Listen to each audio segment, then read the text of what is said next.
Hello, today I shall show you how to fix the issue of the mouse scroll wheel not working in Google Chrome.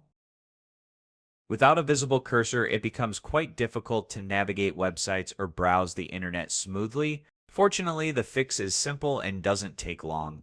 Let's get started. Step 1. Open Chrome settings and access system options. Open Google Chrome.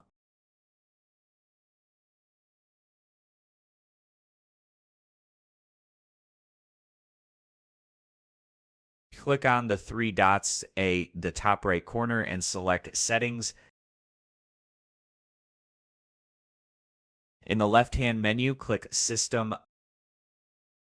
Step 2, disable hardware acceleration. Find the option Use graphics acceleration when available. By default, it's enabled on. Toggle it to off. Click Relaunch when prompted. After Chrome restarts, your cursor should appear normally. That's it. A quick and easy fix to bring back your missing cursor in Chrome. Thanks for watching. See you in the next video.